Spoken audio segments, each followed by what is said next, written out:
Hey there, welcome to the Deliver on Your Business podcast, where you are the boss. I'm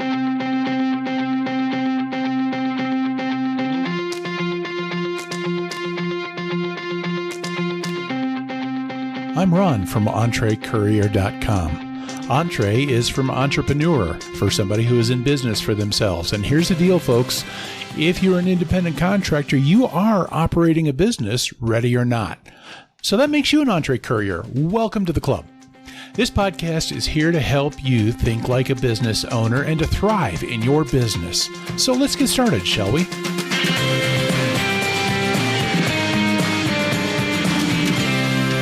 Well, hey there, Courier Nation. It is Friday. Friday is always a great day for 9-to-5ers because it's the beginning of the weekend. And Friday for me is a great day because it seems to be one of my most profitable days in doing deliveries. I hope your Friday is a great one. Courier Nation, this is episode 26 of our 31-day Courier MBA series, where we've been taking all sorts of business topics, even things like business plans and loss leaders and exit planning, and finding out that, hey, they actually do apply to what we do as couriers for Grubhub, Postmates, Doordash, Ubereats, and all of these others. What we are doing is encouraging you to master your business attitude, helping you to think like a business owner. Now, you can go to deliveronyourbusiness.com, which is our podcast page, or to iTunes, Spotify, Google Podcasts, and Stitcher. If you want a little bit more of the power out of this series, you can go back and do some binge listening. Today, we are continuing a section that we started on customer service. And in the past so far, what we've looked at is customer service in relationship to the fact that these delivery companies are our actual customers.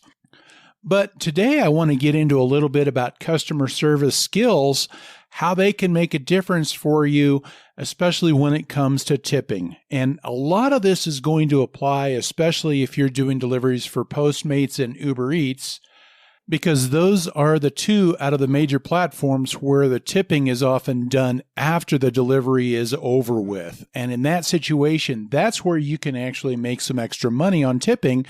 Your customer service actually has more to do with how much you make than, let's say, some of the others. I know a lot of people don't like delivering on Postmates or Ubereats, mainly because the tipping doesn't come right away like it does on Grubhub or Doordash.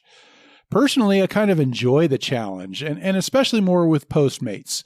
I've said this a number of times, I do a lot less deliveries on Ubereats, but that has more to do with not knowing where the delivery is going, and it doesn't fit into my way of doing things as well. But I like the challenge. I like seeing the tips come in afterwards and feeling like, okay, I did something to make a difference in that. You know what I mean? One thing we want to do is kind of understand a little bit about how tipping works with these companies. See, the part that makes them different is that the tips do come later in the delivery process. Grubhub and Doordash, you do tip when you place the order. And so really what you do doesn't impact the kind of tips that you will receive as much as they do on Ubereats and Postmates. Now, Ubereats did start at the beginning of the year. They did start offering the option to tip while placing the order. And so that has maybe changed a little bit, but they still give you the option to tip afterwards. And Ubereats is the one platform that I know of where you can tip when you place the order, but you can go in, I think, up to an hour afterwards and edit your tip. So it still makes a big difference with them. I think your customer service is still very important with Grubhub and Doordash, but it's more of a long game there. You could almost say it's about defense if you want to use a sports analogy. And what I mean is when the customer tips ahead of time, and there's no in-app option to tip after the fact, your service won't affect your immediate tip. But if your customer service is so poor that they regret that tip, they're less likely to tip the next time down. And if enough drivers just provide that horrible customer service there, you will see those platforms become less and less lucrative. But folks, if you do a lot of deliveries for Ubereats or Postmates, I really, really recommend that you order food from them if you've never done that before.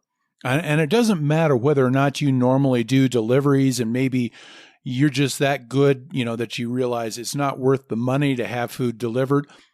But I would say that at least once for whatever platforms you work on, you want to place an order. And the main reason is so that you know what it's like. You know what that customer process is like. And ultimately what it does is it helps you help the customer. What I mean is when you know how the tipping works, that helps you think through the eyes, the experience of the customer. You can tell them because sometimes you will get asked, how do I place a tip? Can I tip in the app? And when you have done it, when you've ordered yourself, you know what to explain to them. And so I would say that experience is worth that investment of at least doing an order yourself and seeing it from the customer's eyes. I want to talk about a few things that you can do to improve your tips, especially when you're delivering on one of these platforms where they tip after the fact. And sometimes it applies with Grubhub or Doordash. You've got Doordash, people are starting to tip a little bit more in cash afterwards because of all the controversy around their pay model. Every once in a while in Grubhub, I get one where there's a 0 tip listed, and then it'll say in the comments, we'll tip in cash. And I treat that just the way as I do with Postmates or Ubereats. Here's the main thing, though. You've got to remember the things that the customer cares about, because it's when you do what the customer cares about that you increase your chances of getting a tip. And I think there's 2 things that are especially important, that it gets to them quickly and it gets to them in good condition. In other words, they want to be able to eat the food. They want to be able to enjoy the food. And usually if they've placed the order, by the time it gets there, they're just hungry, and you don't want to make that an experience where they're hangry instead, So there are some things that you can do before, during, and maybe even after the drop-off that can help increase your chances of getting a good tip on these platforms. Now, I try to take these things at heart with all of the platforms. To me, it is just something that's part of the commitment that I'm making when I say I'm going to do this delivery. I'm going to do my best. But I've got to admit, I'm sure that there are times where I feel like I might step up my game a little bit more when I'm doing one of these platforms. So let's start with what you do at the restaurant, because what you do at the restaurant, even though you're not there in front of the customer, it can still make or break the tip that you receive.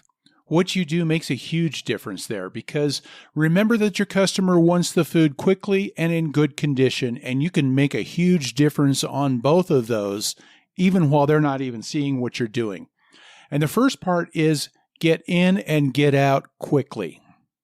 I really recommend that you go to episode 13 in this series, because in episode 13, we get into that in a bit more detail as far as the things that you can do. But the better that you can do at getting out of the restaurant as quickly as possible, the better your chances of increasing your customer satisfaction and increasing their happiness, the fact that they got their food quickly. Sometimes you don't have any control over the situation. Sometimes there's going to be a longer wait than expected. You can't do anything about that, but what you can do is you can give the customer a heads up wherever you've got that contact information to do that. And I find that usually they don't mind the longer wait as long as they know well enough ahead of time that it is going to take a little bit longer, and especially if they know that you're on their side, that you're doing whatever you can to get it to them as quickly as possible. And a lot of times, too, they feel like, okay, but you know what? If the driver is right there and they're waiting for the food, they know it's going to be fresh when it comes out, get to them fresher. More often than not, they're okay with that as long as you're communicating with them. So I'll usually send them a text that just says something like, hey, this is Ron with such and such a company. I'm just giving you a heads up that I'm at the restaurant waiting for your food. I'll let you know when it's out, and then I'll get it to you as soon as possible. And then I will send them a text then if I've done that, just saying, hey, the food just came out. I am on my way.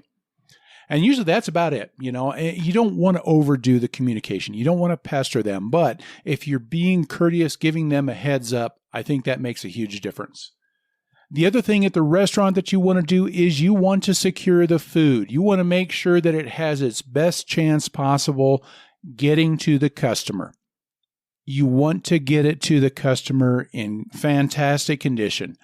I'll find myself sometimes I'm going to rearrange the items as sometimes the restaurant will do a sloppy job of packaging or putting it in the bag. So I'll kind of rearrange it a little bit just to make sure that it's able to hold up a little better, because I don't want food to tip over inside the bag. I don't want there to be spills, anything like that. I'll keep some plastic wrap with me so that I can secure some items to make sure that a lid's not going to pop off if I'm worried about that. And, I would rather lose the 40 cents worth of time. And you can go to episode 9 to find out a little bit more about the 40-cent rule, but I would rather lose that 40 cents of time by just doing a quick little bit of work on that than to lose the chance of getting the tip. Now, I know that there are a lot of drivers out there that would scoff at this idea. They're going to say that's not your job. Well, I'm going to tell you bullcrap. Your job is to make a profit. It doesn't matter whether or not that's in your job description to do all these things. Your job is to make a profit. And you could let this go on principle, and that's fine, but you could lose money in the tips because you didn't care. You didn't give a crap about the way the food came across. Or you could sit there and you can go back to the restaurant and you can say, hey, this is your job, do it right. And yeah, you could have them do that, but I'll tell you what, you could lose 5-10 minutes, and I would rather do it myself, whether or not it's my job to do it, than to lose time waiting for them to redo it, all because of principle. The main thing is it's all about making a profit, okay? Finally, the other thing that I would do is you want to make sure that you've got the food protected by using a bag or your cooler or both. Use the freaking bag, people. One, it gets you in and out of the restaurant more quickly. And that again goes back to the episode 13. But what it does too is it does make a difference in keeping the food warm. And that's especially necessary if the trip to the customer is longer than a few minutes, or if it's cooler outside or whatever. You just want to make sure that you've got that protected. And, along with that, I would really recommend you get a cooler. I carry a cooler with me. Get those reusable ice packs, because you can just stick them in the freezer overnight and you toss that in the cooler. It's a great place for keeping the cold stuff. And, if you're doing ice cream, if you're doing drinks, you just have a lot better chance of that stuff arriving at the customer in good condition. It's worth it, folks. It really is. Now, the next part of the whole equation is it's what you're doing on the way to the customer after you've picked up the food that also makes a big difference in the kinds of tips that you can get. Communicate. Get there quickly and communicate. Here's the thing is the customers can track you. And I'll tell you this, the hungrier they are, the more likely they are to do exactly that. I've had times where I've ordered food and it's getting time and I'm pulling up the app to see where they're at. They want their food. And my experience seems to be that I've never measured this for sure, but it seems like with Postmates and Ubereats that the customers are more likely to be out there waiting for you when you get there than they are on the other apps. So the whole point in this is avoid the unnecessary stops. This is not the time to stop and get gas on the way. This is not the time to stop and get a drink at the convenience store or any of that kind of stuff. You want to be getting to the customer as quickly as you possibly can get there. And the other thing I would say is communicate, but don't overdo it. Like I had mentioned earlier, if the food was going to be late, I let them know. I am not one of those people that says, you tell them every step of the way what you're doing, because honestly, I think more often than not, that can get irritating. But what I will do is I'll say, hey, as soon as I've got the food, I'm on my way. Hey, this is Ron with such and such. I'm just letting you know that your food just came out and I'm on my way. I'll get it to you as quick as possible. Now, here's the thing is you've made a promise. And so you've got to do everything you can to deliver on that promise. And no pun intended, or maybe it was sort of intended. I don't know. If you've got voice-enabled texting, this is huge because, learn how to use it because it really does. It's kind of like, I'll push on the button for sending a text and then I'll hit the microphone and I'll just speak the text. And it makes it so much easier and safer. And if you don't have that, then try and learn how to set up the templates in your texting or something so that you can just choose something. And that way, right before you get started, you pull that up, you tap on the template, you send it, and then you're on your way. Do not text and drive. I don't have to tell you that. Now, it can be trickier if you've got multiple orders. And with some of the platforms, sometimes you don't have access to the customer to give them a heads up. But if you do have access, this is another note that I'm going to do, or this is the other thing that I'll do, that maybe instead of the message that I just mentioned, what I'm going to say is, hey, I've got your food. I'm on my way, but just a heads up, they do have me making one drop off along the way, but I will make sure to get that done as quickly as possible so it doesn't delay your order. Now, if they're tracking you and they see you going a different direction, sometimes they know that you've got multiple orders and sometimes they don't. And that's why this is a good idea, because what it does is it heads off that looking at it and thinking, Whiskey Tango Foxtrot. We actually got a restaurant here by that name. I love it. I love it. But, what is this guy doing? He's going the wrong direction. And sometimes they don't know that you've got multiple orders. So if you can give them a heads up, that kind of prevents that frustration from starting to build with the customer if they're watching where you're going. So, okay, you have picked up the food, you have headed the direction, and now you're arriving. And this is where, like in business, they say it's all about the presentation, baby. Because here's the deal. Most transactions, when you're handing off the food, it's like a couple of seconds. They open the door, grab the food, thank you, goodbye. Folks, the customer's hungry. They want to get to their food. So don't try and draw out or lengthen that interaction with the customer. It's not going to actually help them or help your chances of getting a tip, and it has a better chance of irritating the customer. So don't worry about trying to find the things to say or anything like that. Just, let that be the quick transaction that it is. The customer is actually more often than not going to be much happier with that. But here's the deal on that. You've only got a few seconds to make an impression. Okay.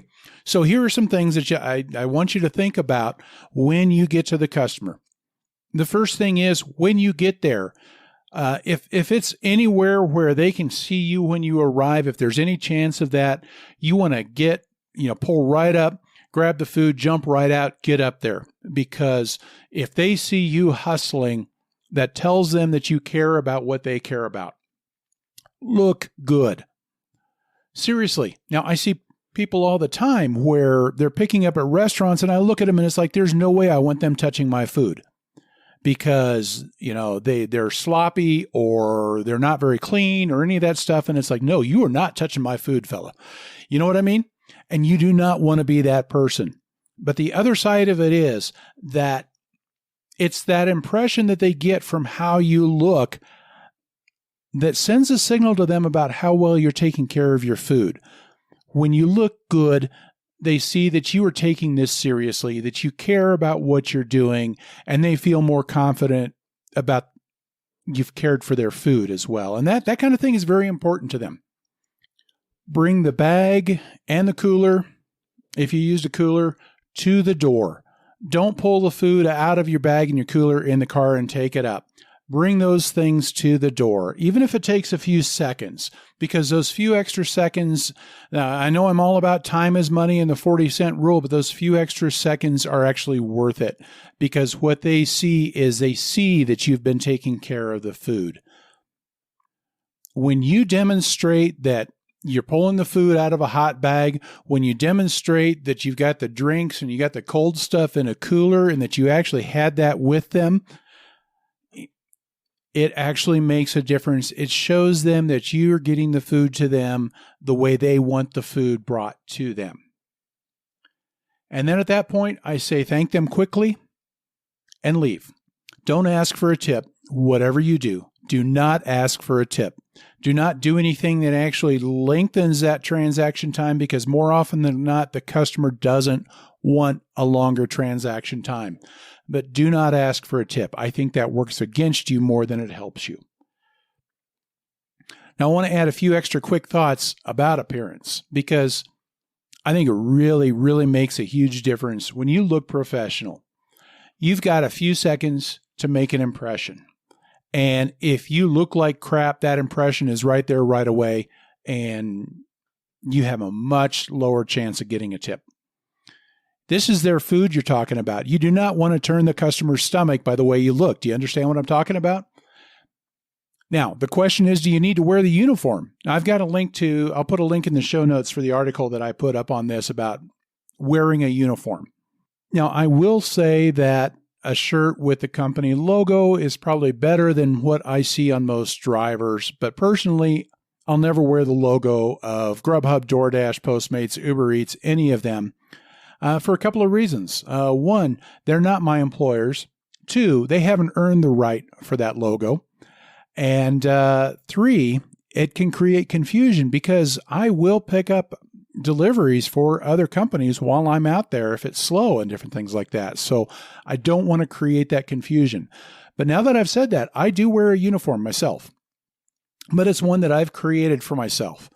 I wear good slacks. I wear a red dress shirt, and I'll usually wear a fedora and sometimes even a bow tie to go with it. I've chosen those things for reasons. It's not just to throw something together. The good slacks and a decent looking shirt, they indicate that I'm a professional. They indicate that I care about what I'm doing. And in the customer's mind, that indicates that I care about their food. Red has been proven in a lot of different studies that when people wear red, they have a higher likelihood of getting tips. I don't know why. Maybe it's just that red is a confidence color or something, but it's been shown to make a difference. The hat and the tie, those are just things that they're kind of the standout things.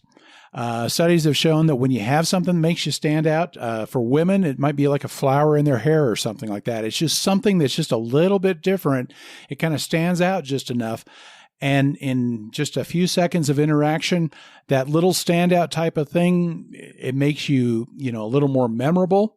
And they say that it actually makes a difference. There are places that they've studied all sorts of different things like that.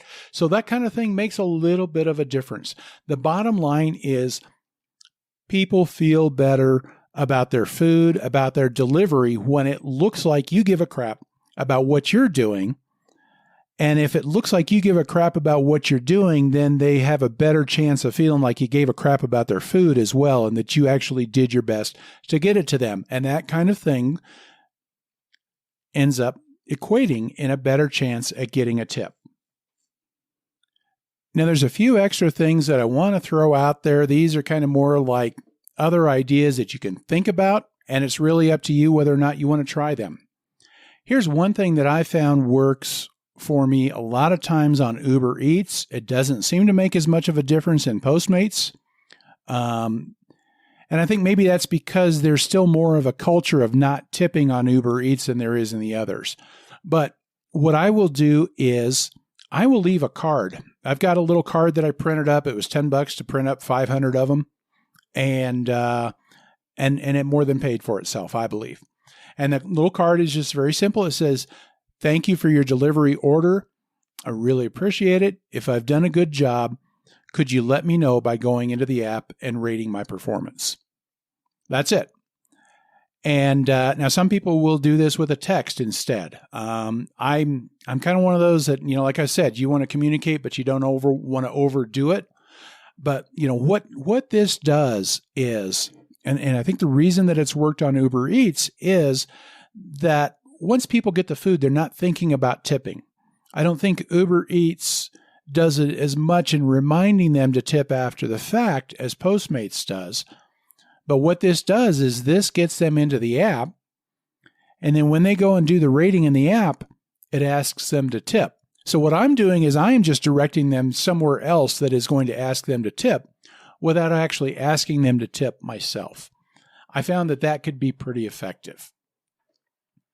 Here's a couple of other ideas, some that I've seen that I think they might work at times. You kind of have to determine. I think you want to be careful on some of these kinds of tips because maybe you can go too far. And, one thing that I do that I feel like works really well is I carry dog treats with me. And so, when I get to the door and the customer's got a dog, and especially, a really friendly dog or something, and then I'm going to say, "Hey, can your dog have a treat?" And it's just that, it's a nice little extra touch. I'm a bit of a dog lover anyway, so that kind of thing, I've done this a few times with Ubereats, and I think it's worked. I haven't done it enough or measured it to see if it's any different when I don't do it. But I've done this where I'll get like these little, small little gift bags, just enough to put some Andes mints into it. And so I'll give them a couple, 3 mints, and I'll have that little card that I had, and I give, I just include that with their food when I'm handing it off. And, just kind of a dinner mint with their food. That's a nice little extra tip. I will sometimes carry some extra silverware and some nice napkins with me or something like that, just in case if stuff wasn't included. And if it's going to be a hassle to get it from the restaurant, I'd rather just grab the stuff myself. And it saves a few seconds. So just some little things like that sometimes can help out. It's just enough to add a little bit to the experience. And honestly, I kind of gave up on the mints back when it was getting hot last summer and never really picked it up again, because I figured that mushy, gross mints are probably worse for you than nothing at all, right? On really hot days, I've sometimes brought water bottles with me, and I keep those in a cooler. And I think sometimes on those really hot days, it has made a difference. I don't know for sure. Ultimately, that was just so much of a hassle that I just never followed through with it. So those are a couple of things. The bottom line, though, here is the things that matter to the customer the most are the things that are going to be more likely to get you a tip. And those things are getting the food to them quickly and getting it to them in good condition. I think the reason that appearance matters is that it creates that impression that you are doing whatever you can to get the food to them in good condition. If you're demonstrating that you're a professional, if you're demonstrating that you give a crap about what you're doing, you're demonstrating to them then that you give a crap about their food and you give a crap about them, and that makes a difference. Now, with some of those last tips, like I said, I thought about whether or not to even include that in here. I'll go ahead and leave them because they're things you can experiment. And I'd love to hear any ideas that anybody has with that, if it's working, if it's not working. But I caution you on those types of things. And maybe this is the reason that asking for a tip really doesn't work either. Because if you give the appearance that the tip is too important to you, what you're doing is you're communicating then that the tip is more important to you than taking care of the things that they care about. Don't make yourself look desperate. Don't make yourself look like you're trying too hard. And I think that's the kind of thing, that's why I've been hesitant about some of these other ideas, that sometimes if you're trying too hard, that can work against you there. So there's kind of a fine line, and that's up to you to try and figure out that line. But the main thing is, if you're getting the food to the customer in the way they want it, and as quickly as they want it, you have a better chance of getting better tips from the customer. So that kind of wraps things up for today. Tomorrow is our last day on the customer service topic, and it's going to be a little bit different because we're going to talk about, is there a time when it's time to fire the customer? Courier Nation, I want to thank you for tuning in and for joining us today. I invite you to come on over to our website at entrecourier.com. You can go to deliveronyourbusiness.com, and that takes you to the podcast page. You can go through all of our previous posts and different things like that. You can look us up on Twitter, Facebook, even on LinkedIn. Just go to those platforms and search for Entre Courier. You can look for our podcast on all of the main podcast channels, iTunes, Stitcher, Spotify, Google Podcasts. Folks, as I always do, I save this part for the end, mainly because I don't like to ask this question unless I've earned the right to ask it. And I'm hoping that if I've provided some good and helpful information, that that's the kind of thing that earns the right to ask this question. Can you spread the word, please? Can you tell people about us? If you know other drivers that could benefit from the information we're providing, could you let them know? If you could share us on social media, if you could leave a review at iTunes, those kinds of things help us get found. And the more people that we can find, the more people that we can help become a little more successful with their business. The last thing that I ask you is please Go out there, take control of your business, go and be the boss.